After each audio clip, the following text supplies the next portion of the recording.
Bible's most evil characters. Across the pages of Scripture, we find heroes of faith, Abraham, Moses, David, Esther.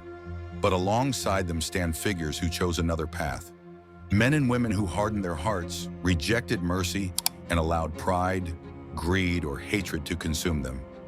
Their stories are chilling warnings, cautionary tales of what happens when power, jealousy, and rebellion go unchecked. Today, we take a closer look at the Bible's most evil characters, not to glorify their darkness, but to learn the lessons their failures still speak to us today. The first murderer, Cain. It begins in Genesis. Two brothers bring offerings to God, Abel from his flock, Cain from his crops. God accepts Abel's offering, but not Cain's. Instead of seeking understanding, Cain lets jealousy fester. When God warns him, sin is crouching at your door. It desires to have you, but you must rule over it. Cain ignores the warning. He lures Abel into a field and kills him. The first human-born son becomes the first murderer. Cain's story is not just about one act of violence. It's about how unchecked envy and anger can escalate into destruction. His mark remains a symbol. Sin may whisper, but we always choose whether to listen. The hard-hearted Pharaoh. Fast forward to Exodus. A nation enslaved, a ruler intoxicated with power. God sends Moses with a simple demand, "Let my people go." But Pharaoh's heart is hard. He mocks, he delays, he resists. Even as plague after plague strikes Egypt, his pride refuses to bow. The Nile turns to blood. Frogs, flies, and hail devastate the land. Darkness covers Egypt, yet Pharaoh clings to his throne. Not until the death of Egypt's firstborn does he finally relent. But even then, his evil persists. He chases the Israelites to the Red Sea, only to face destruction himself. Pharaoh's story is a reminder that pride blinds. Power can become a prison, and those who oppose God's justice never stand forever. The queen of wickedness, Jezebel. In the days of Israel's divided kingdom, one queen's name becomes a synonym for evil, Jezebel. Married to King Ahab, she introduces Baal worship, silences God's prophets, and uses lies and murder to secure power. When Naboth refuses to sell his vineyard, Jezebel plots his death with forged letters and false witnesses. Her reign is marked by manipulation, cruelty, and spiritual corruption.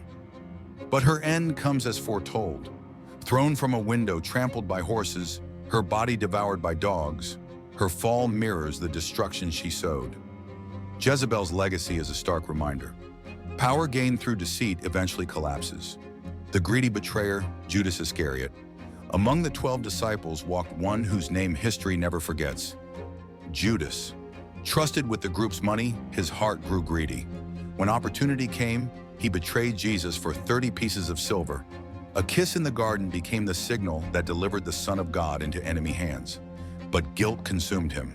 Unlike Peter, who sought forgiveness after failure, Judas turned to despair. His end was as tragic as his betrayal. Judas shows us that proximity to holiness is not the same as faithfulness. Even those who walk with truth can fall when greed takes root. The king who tried to kill the Messiah, Herod the Great. At the birth of Jesus, wise men came seeking the newborn king. But news of arrival enraged King Herod. Terrified of losing power, he ordered the slaughter of Bethlehem's infants, an atrocity that stained history with innocent blood. Herod's paranoia drove him to murder not only children, but even members of his own family.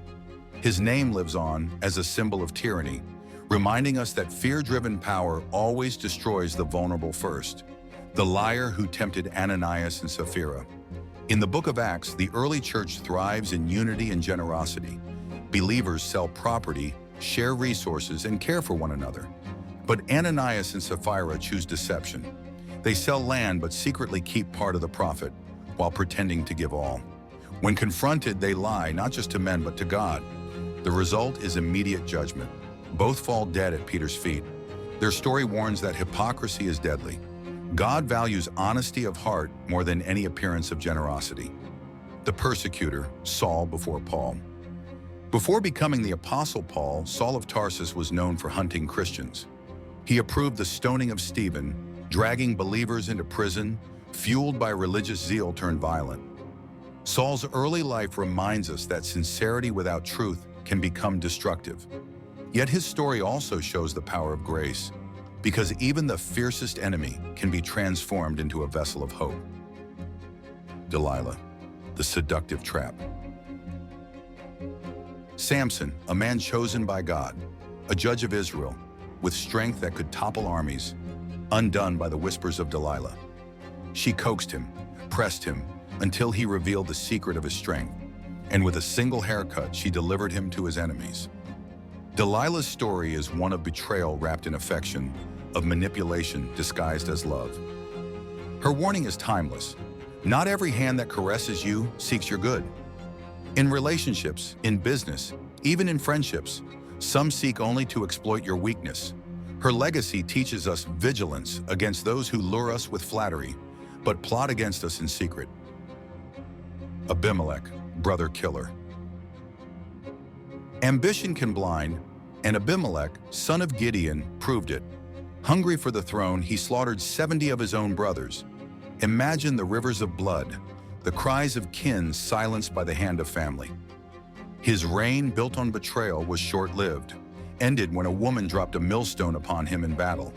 His life, his death, a gruesome warning. Power seized through blood will always demand more blood. Abimelech's tale echoes today, wherever ambition drives people to destroy their own. Families torn apart by greed, businesses poisoned by backstabbing, communities fractured by power struggles. He shows us the futility of thrones built on betrayal. Athaliah, the queen of blood. Athaliah, daughter of Ahab and Jezebel, carried her mother's venom. When her son the king died, she seized the throne of Judah. To secure her rule, she massacred the royal heirs, her own grandchildren included. Imagine the ruthlessness, the cold calculation of a grandmother who slaughtered children for power. But her reign of terror did not last. The rightful heir, a child hidden away, rose to overthrow her. Athaliah's screams marked the end of her bloody rule. Jephthah, the tragic vow. Not all evil comes from malice. Sometimes it comes from rashness. Jephthah, a warrior who vowed to God, "Whatever comes out of my house to greet me, I will sacrifice." Victorious, he returned home, only to be greeted by his daughter. In one tragic vow, his pride and foolishness cost him his child. Though his intent wasn't cruelty, his lack of wisdom led to devastation. Modern relevance? Though centuries old, these stories still echo today, because Cain still lives in unchecked jealousy. Pharaoh lives in leaders who harden their hearts. Jezebel in systems of corruption. Judas in betrayal for gain. Herod in rulers who sacrifice the innocent for power. The lesson is timeless. Evil destroys itself, but faith, humility, and obedience endure. The Bible's most evil characters remind us not just of human failure, but of divine triumph. They show us that sin is real, choices matter, and consequences are inevitable. But they also point to a deeper truth. No matter how dark the story gets, God's justice and mercy always prevail.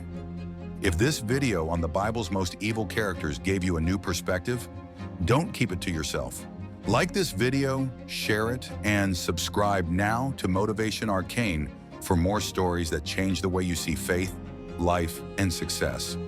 And before you go, make sure to watch our previous video, The Last 24 Hours of Jesus, A Closer Look.